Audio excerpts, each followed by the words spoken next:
Cae la tarde y en un rincón de la ciudad, en un pequeño jardín, alguien cuenta una historia, reflexiona en voz baja o conversa, paseándose bajo los árboles. Es hora de volver a casa, bajar la velocidad y darle tiempo al tiempo. Christian Warnken nos abre la verja de su jardín para que respiremos aire puro y oxigenemos el espíritu. En Pauta, aquí comienza Desde el Jardín, una presentación de Fundación Irarrázaval, desde 1920, al servicio de la educación, humanismo y técnica, y Grupo Viva, promoviendo la sostenibilidad en la empresa y los barrios. Lo esencial de toda exploración será volver al propio jardín y ver las cosas por primera vez, decía el poeta T.S. Eliot.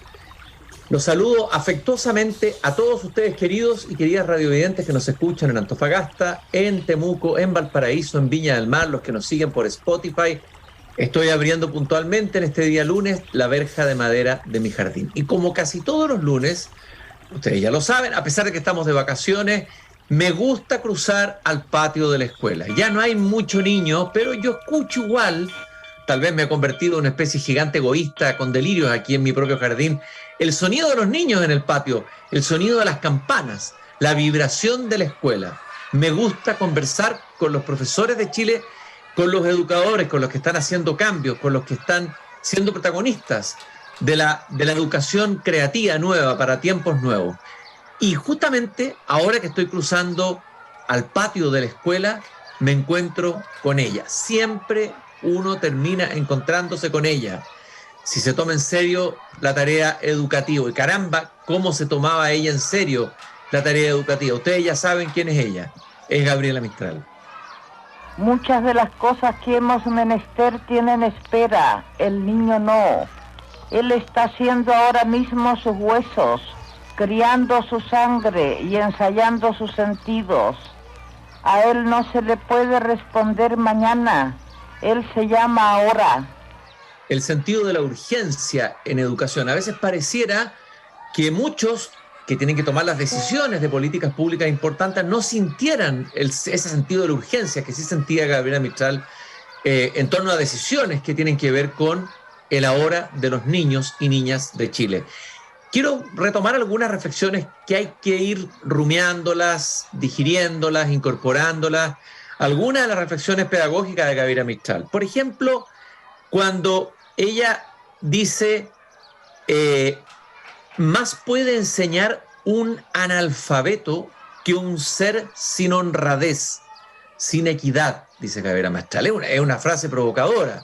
Se supone que quien enseña tiene que estar alfabetizado, no puede ser un analfabeto, pero ella está colocando, fíjese usted, la dimensión ética por sobre la preparación profesional del docente, como si esa dimensión ética fuera tanto e incluso más importante que su preparación de contenido. Más puede enseñar un analfabeto que un ser sin honradez, sin equidad, dice Gabriela Mistral. Después, otra afirmación, son todas provocadoras y siempre, de alguna manera, ella está interpelando a sus propios colegas. Dice, para corregir no hay que temer. El peor maestro es el maestro con miedo. Fíjense ustedes que usa la palabra maestro, no está usando la palabra profesor. Ustedes saben, y lo hemos visto ya aquí en esta misma misión, que Gabriela Mistral tenía casi un sentido religioso, sacerdotal de la tarea del profesor, ¿no? Había algo para ella sagrado en el empeño pedagógico. Pero esta idea tan interesante, en realidad en la vida nada se puede hacer con miedo. O sea, el peor enemigo para quien quiera emprender algo, un sueño, un proyecto, una causa, es actuar desde la cobardía, ¿no? Y ella insiste en que el profesor no puede tener miedo, porque con el miedo no se puede educar, ¿no?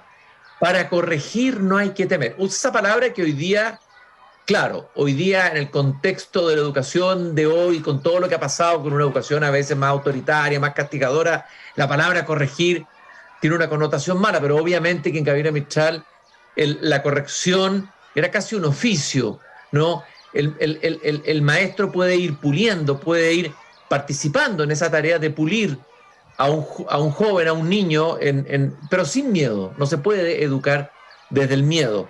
Después afirma: la nobleza de la enseñanza comienza en la clase atenta y comprende el canto exaltador en sentido espiritual de la danza antigua, gracia y decoro, la charla sin crueldad, el traje simple y correcto. Aquí está la Gabriela Mistral, que le da gran importancia a la palabra, a la comunicación, a la atención, al canto, a la música, a la oralidad. El profesor, decía Gabriela Mistral, por otro lado, es un narrador, pero aquí parece que fuera casi como un aedo, casi como un cantor.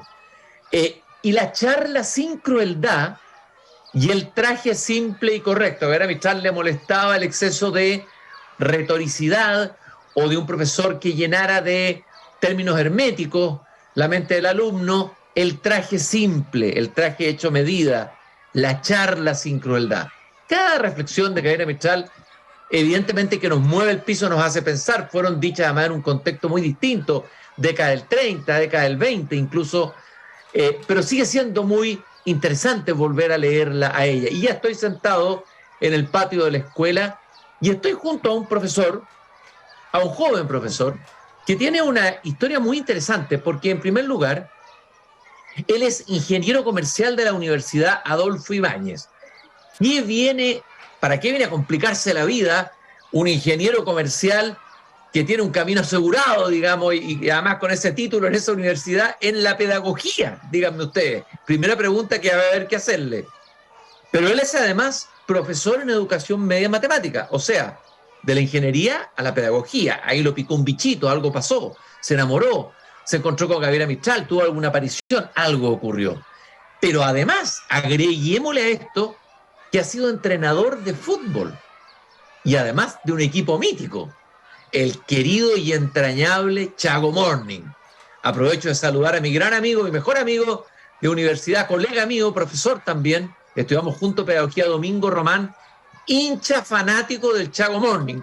No deja de ir a un partido y no se le puede hablar de otra cosa que del Chago Morning cuando uno habla de fútbol con él. Bueno, estamos con Jaime Gómez, que es coordinador regional de un proyecto muy interesante, ONG Canales, de nuestra querida Valparaíso. Jaime, un gusto de conocerte y de saludarte esta tarde aquí en este patio de la escuela junto a mi jardín. Muchas gracias, Cristian, por la invitación y feliz de estar acá en el jardín y más aún en los recreos, que sabemos que en los recreos es cuando la escuela está más viva que nunca. Desde luego, no hay nada más rico que esa hora del recreo. Yo recuerdo cuando era profesor y me iba a tomar un cafecito, un Nescafé, era obviamente, partía haciendo clase en el sur, con los colegas, conversando, y también con los alumnos, ese espacio de conversación más gratuita, fuera de la hora de clase, de la hora de los deberes. Jaime, bueno, yo estaba presentándote recién, y es interesante esto, cómo un ingeniero comercial decide dar un giro hacia la pedagogía. Esa es la primera pregunta que tengo que hacerte. Primero se dieron dos cosas. En primer lugar, yo creo que debo ser el menos ingeniero de los ingenieros comerciales. Y en tercer año de universidad hubo una asignatura que me gustó mucho, que era contabilidad de costos, y me fue muy bien y me ofrecieron la oportunidad de ser ayudante. Y ahí fue ese momento que hizo clic, donde le encontré mucho sentido, mucho gusto al enseñar, y desde ahí estuve el resto de mis años de formación haciendo ayudantías.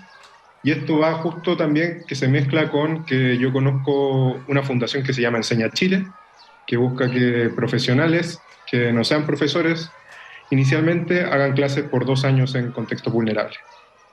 Y es así que yo decido dar el paso y postular a esta organización, y se me da la oportunidad de trabajar mis primeros 2 años después de haber egresado en un colegio particular subvencionado en la comuna de Puente Alto, en Bajos de Mena, y haciendo clases de matemáticas desde séptimo a cuarto medio. Y también luego hiciste clases en un liceo municipal, entiendo, ¿no? En el Liceo Municipal de Lampa. Sí, luego de esos 2 años, bueno, la gente que realiza el programa de la Fundación Enseña Chile, que dura 2 años, luego puede trabajar en sus respectivas profesiones. En mi caso no fue así.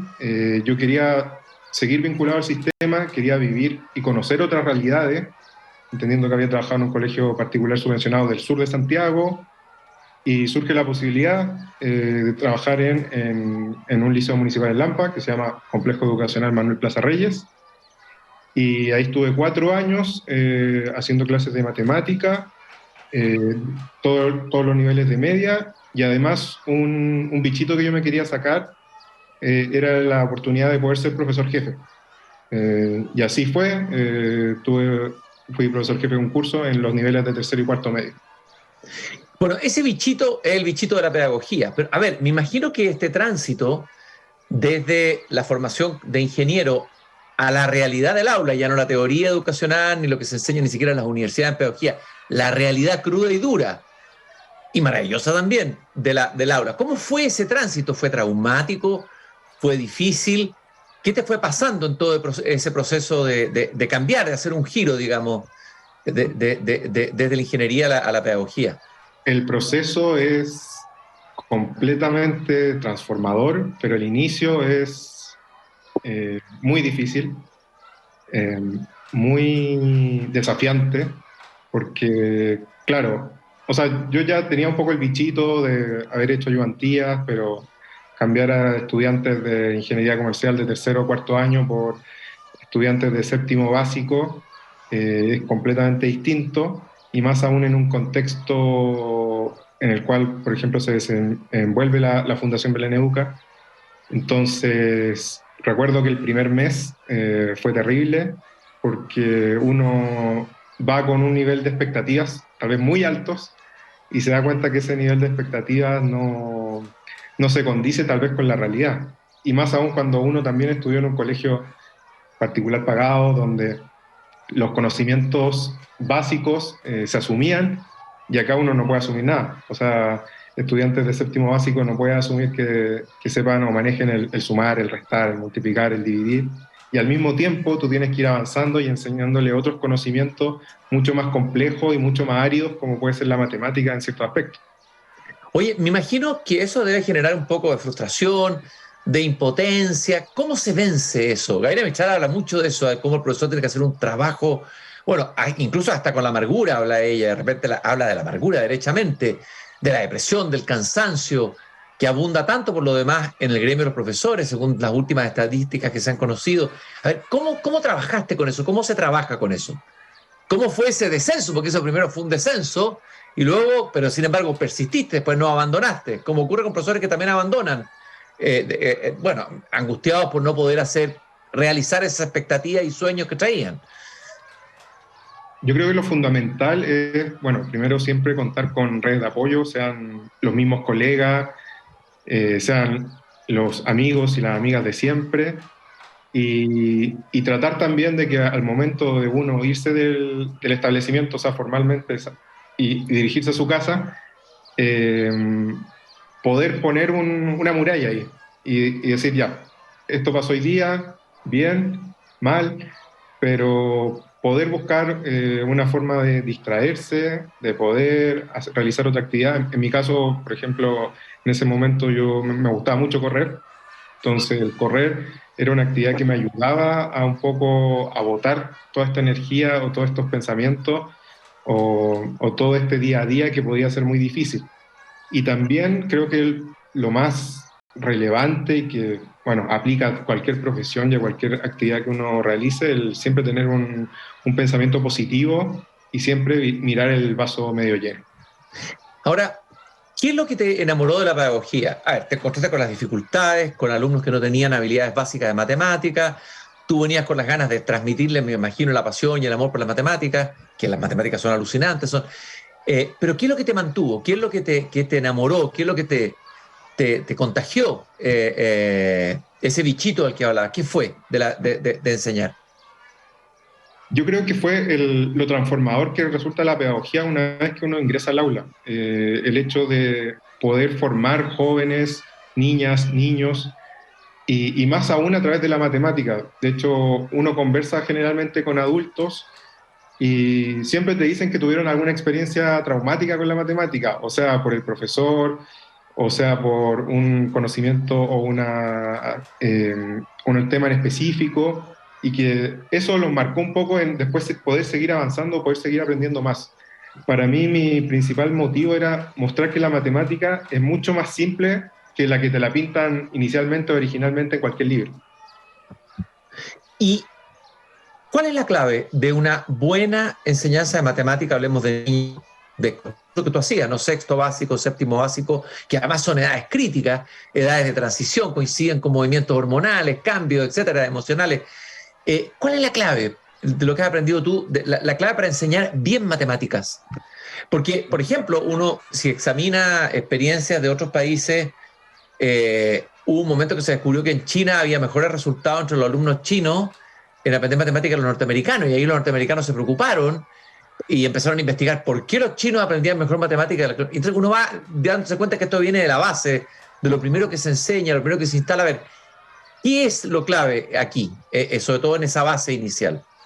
Yo creo que en primer lugar la clave está en poder un poco eh, descomplejizar tal vez ciertos conceptos que al momento de escucharlos para cualquier estudiante pueden resultar completamente áridos, completamente abstractos, y eso va de la mano con el siempre vincularlo con el interés de los estudiantes o con situaciones contextualizadas, cosa que al estudiante le haga sentido que si estamos viendo, no sé, la ecuación de la recta, eso se puede ver en el día a día en una situación que él vive en su casa o que vive en el colegio o que vive en los recreos.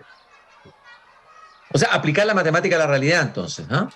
Completamente. Claro que uno al pasar los años y los distintos módulos y temarios se va dando cuenta que tal vez ciertos contenidos no es muy difícil contextualizarlos, pero también ahí está el jugar y el proponer en base a los intereses que tengan los estudiantes. Entender que tal vez gran parte de estos estudiantes quieren aprender, pero quieren aprender en base a algo que les gusta, algo que les llama la atención, o algo que ellos puedan ver día a día y que digan, ah, entonces esto ocurre por esto, de esta forma, si esto aumenta, esto va a disminuir, y así y así. Entiendo que tu paso por la educación municipal fue un paso un poco más traumático y difícil, que tuviste ahí una experiencia un poco más ruda y más decepcionante. ¿Qué te pasó en tu pasada por la educación municipal? Lamentablemente, yo trabajé, bueno, en una municipalidad, que en este caso era la municipalidad de Lampa, y se ven ahí todos los vicios que ocurren en alguna municipalidad o en algunos sistemas públicos respecto al, por ejemplo, al no pago de cotizaciones, respecto a todo lo que corresponde a mantener cargos en base a beneficios políticos posteriores. Entonces, eso a uno obviamente le va haciendo ruido, le va llamando la atención, porque para mí era una situación completamente llamativa, pero al mismo tiempo eso hace tal vez mantener un compromiso aún más grande en la sala de clase, con los mismos estudiantes, con los mismos colegas y con la comunidad educativa como tal. ¿Cuál es la clase más hermosa que tú recuerdes de la que hayas hecho? A ver, alguna vez que algo haya pasado mágico con las matemáticas, ¿no? Y que tú lleves, lo guardes como un recuerdo entrañable en tu desempeño de profesor. No sé si es la clase más hermosa, pero al día de hoy todavía no lo puedo olvidar. Y esto fue el año 2014, cuando estábamos en un curso, en un primero medio, haciendo una clase de ecuación de la recta. Y claro, jugando un poco con qué ocurre cuando esta variable aumenta, esta disminuye, y que eso cómo se puede observar en el gráfico.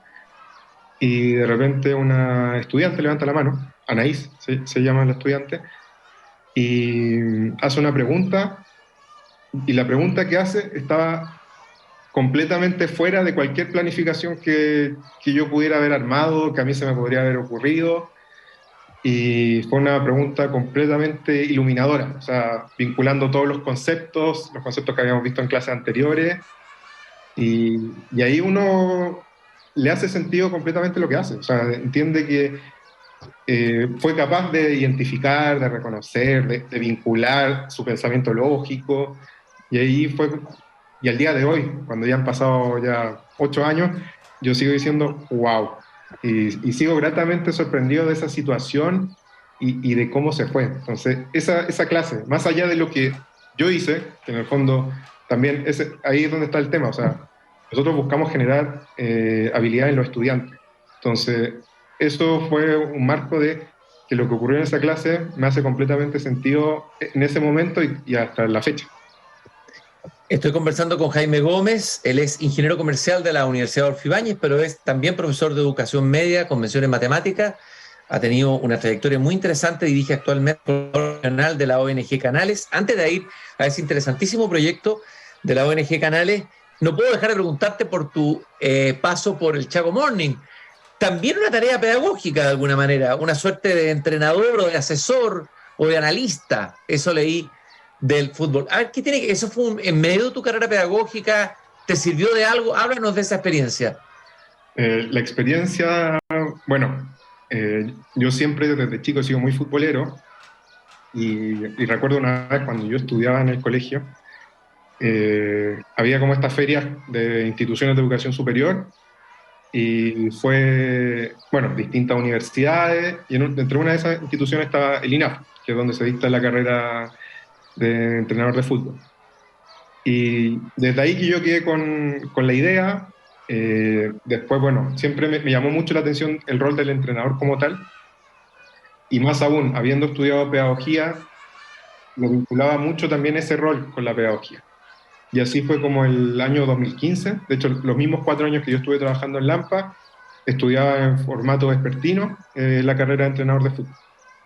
Y entonces, mañana tarde era profesor, y luego me trasladaba a las aulas, que en este caso eran canchas, para aprender de la metodología y distintos aspectos. Y así fue, tuve la oportunidad de trabajar el 2019 en Santiago Morning como analista, me encargaba de todo lo que corresponde al análisis de los rivales, análisis propio, de jugadores, etc. Y fue una experiencia completamente gratificante. De hecho, o sea, entrar a la cancha, algo que tal vez uno como hincha siempre ha soñado, y estar ahí y enfrentar tal vez a grandes equipos que uno siempre quiso jugar, y al mismo tiempo también el hecho de poder compartir ciertas instancias como viajes de equipo, donde también se vive un poco lo que es como toda esta vida de los que se dedican al fútbol y a cualquier deporte. Oye, Jaime, Albert Camus, el filósofo francés, escritor francés, decía que para él la gran escuela de la vida había sido el fútbol. Era ahí donde él había aprendido todo lo más importante, mucho más que incluso en la filosofía. A ver, ¿qué es lo que de esa experiencia puede servir para la educación? La experiencia del fútbol. La experiencia del fútbol, yo creo que siempre el concepto que también valoran mucho ciertos escritores que se dedican al fútbol, el tema de cómo vivir día a día, tal vez como con la injusticia o con la derrota. Entendiendo que semana a semana el equipo entrena, se prepara para enfrentar a un rival. Bueno, todo el cuerpo técnico se prepara analizando al rival, viendo todas las opciones que pueden ocurrir al enfrentarlo, y que aún así, a pesar de todo eso, de toda la planificación que hay detrás, el resultado no necesariamente puede ser el positivo o el esperado. Entonces creo que ese es un aprendizaje fundamental que nos da el fútbol, de aceptar la derrota, aceptar la injusticia y entender también, como profesores incluso, que podemos planificar tal vez la clase más perfecta y aún así no va a salir de la forma esperada. Bueno, Jaime, a propósito de lo que estamos diciendo, de la importancia de la derrota, lo que tú estás diciendo en la enseñanza, hay un poeta norteamericano, William Carlos Williams, que dijo algo muy bonito de la derrota. Dice, ninguna derrota se compone solo de derrota, pues el mundo que abre siempre es un lugar hasta entonces insospechado, dice William Carlos Williams. Es decir, me recordé esos versos de William en relación a lo que estabas diciendo tú. Y qué importante es, en realidad, el aprendizaje de la derrota en la vida, pero también en el colegio, enseñarlo a los alumnos.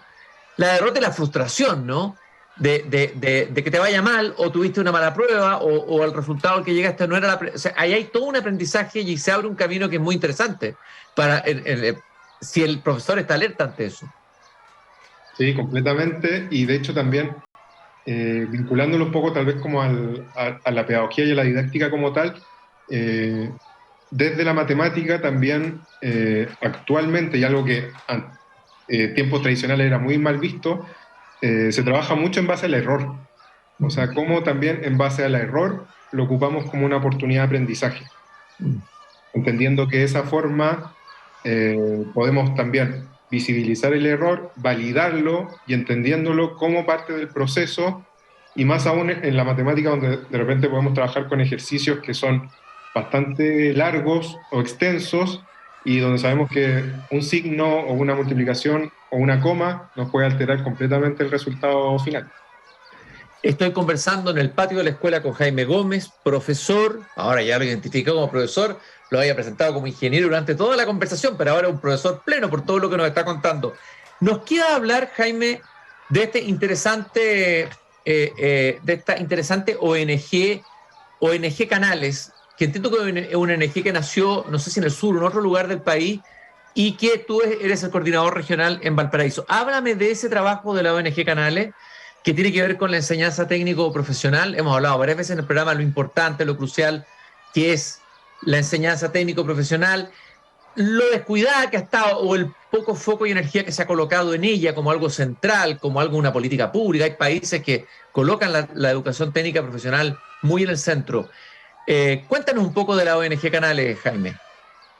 Bueno, la ONG Canales nace el año 2012, como bien dices tú, en el sur austral, en la región de los lagos, en Puerto Montt más específicamente, y con foco en la vinculación de los liceos técnico-profesionales con industrias del sector o empresas del territorio, entendiendo que de esa forma, siendo un canal, se pueden lograr aprendizajes más significativos al momento de vincular lo que ocurre en los establecimientos con lo que ocurre en la empresa, y al mismo tiempo con lo que ocurre en las instituciones de educación superior, teniendo como foco siempre y como centro el estudiante, el poder brindarle una mejor experiencia formativa.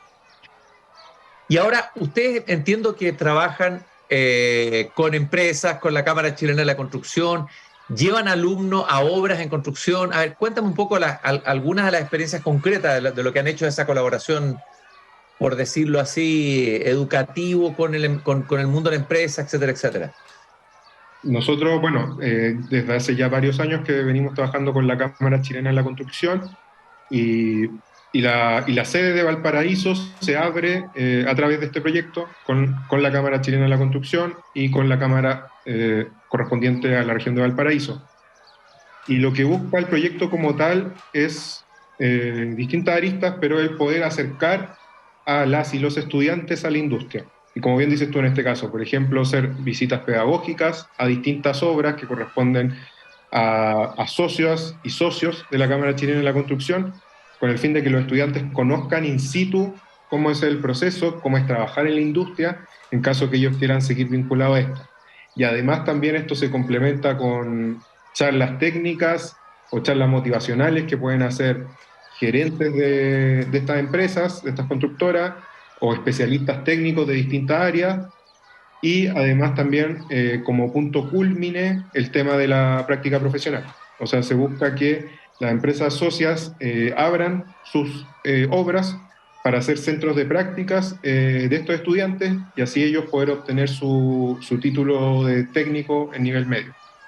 ¿Hay alguna experiencia o algún recuerdo que tengas de alguna de estos vínculos que han establecido ustedes entre los colegios y el mundo de la empresa, las construcciones, que sea interesante relevar y compartir, y que revele lo que se puede hacer y lo que queda por hacer en esa dimensión? Cuando nosotros empezamos acá el trabajo en la región, y luego, bueno, primero fue todo un proceso de convencer a los establecimientos a participar, porque también, bueno, tú debes saber, los establecimientos educacionales en ciertos aspectos están muy sobreintervenidos, o sea, distintas organizaciones, los municipios, los servicios locales, y a ver qué nos venía a ofrecer esta ONG o qué nos venía a prometer. Y luego de ese año 2021, los comentarios y las opiniones fueron extremadamente positivas y de hecho agradecían, más aún en un contexto pandémico o post-pandémico, el hecho de poder generar instancias como esta. O sea, estudiantes de cuarto medio que estuvieron toda su enseñanza o gran parte de su enseñanza, 3 de los 4 semestres, de forma completamente virtual, el poder ir a conocer una obra fue algo completamente revelador y que les abrió la cabeza, por así decirlo, de cómo era la industria en realidad. Y también si eso lo llevamos a la gestión desde los establecimientos, desde los liceos, para un liceo puede ser muy difícil el poder gestionar esto o el poder acercarse a una obra, pero en cambio acá, como estamos formando un trabajo en red, donde ya estamos trabajando con 11 liceos en la región, el concepto de pertenecer a red lo hace mucho más fácil y mucho más expedito y lo ayuda también en sus procesos de formación de los mismos estudiantes y además también de los docentes. Entonces, esto es algo que debiera replicarse y debiera estar haciéndose permanentemente y regularmente en Chile, ¿no? Como lo que hablábamos recién, si hubiera un enfoque desde la política pública hacia la importancia de la educación técnica profesional. De hecho, tú publicaste una columna que lleva un título muy significativo: no olvidemos la educación técnico profesional. Hay un olvido. ¿Cuál es ese olvido? Así brevemente, Jaime. A grueso modo, el olvido está en, como bien mencionabas tú con anterioridad, el poder relevar la importancia de la educación técnico-profesional, entendiendo que los países desarrollados, los países con los cuales siempre nos comparamos, van a paso agigantados en cuanto a políticas públicas que trabajan con los sectores productivos en aspectos técnico-profesionales, que trabajan en esta vinculación liceo, empresa o distintas organizaciones, entendiendo también que la formación no solamente pasa por el aula, no solamente pasa por un Ministerio de Educación, sino a través de cómo se puede realizar sinergia entre lo que ocurre en educación, lo que ocurre en trabajo, y así poder fortalecer de mejor forma lo que ocurre en los establecimientos, en las aulas, y además entendiendo por sobre todo que los estudiantes que ingresan a estos establecimientos, en su mayoría son estudiantes de nivel socioeconómico bajo, y que esta oportunidad puede ser un motor para esta transformación social que pretendemos que se pueda lograr en el país. Bueno, entiendo, 945 liceos técnicos profesionales. Son muchos liceos y muchos alumnos. Un porcentaje muy alto de la población escolar total está en la educación técnico profesional. Y aquí cerramos con la idea de Gabriela Mistral. Gabriela Mistral decía que ella sentía que en Chile no había un sentido del oficio, se había olvidado el sentido del oficio. Y yo creo que estaba apuntando a un tema bien central en nuestra cultura, la desvaloración del oficio, de lo técnico, que como tú dices, sí está valorado en los países desarrollados. O sea, una muestra de subdesarrollo o de nuestro subdesarrollo es justamente esto, ¿no? Esto es de lo que estamos hablando. Jaime, yo te quiero agradecer esta interesantísima conversación con los varios Jaimes que hay, pues el ingeniero, el profesor, el analista de fútbol de Santiago Morning y ahora el coordinador regional de la ONG Canales, que está haciendo una loable tarea de vincular el mundo productivo, el mundo de la empresa con el mundo educacional. Muchas gracias, Jaime, por esta conversación en esta tarde aquí en el patio de la escuela junto a mi jardín. Muchas gracias a ti, Cristian, por la oportunidad y bueno, y aprovecho también de hacer el llamado a las distintas empresas del territorio a sumarse a nuestras iniciativas que realizamos. Y agradecemos a quienes nos acompañan Desde el Jardín. Grupo Viva, jugándosela por la sostenibilidad en los barrios y llevando cultura al interior de la construcción, y desde luego Fundación Irarrázaval, que ha acompañado la educación técnica profesional por mucho tiempo. Nos encontramos nuevamente mañana cuando vuelva a abrir la verja de madera de mi jardín. Hasta mañana. Es hora de cerrar la verja de madera del jardín. Pero Cristian Warnken la volverá a abrir todos los días de lunes a viernes a las 20 horas en Radio Pauta, cuando comience de nuevo Desde el Jardín. Una presentación de Fundación Irarrázaval, desde 1920, al servicio de la educación, humanismo y técnica. Y Grupo Viva, promoviendo la sostenibilidad en la empresa y los barrios.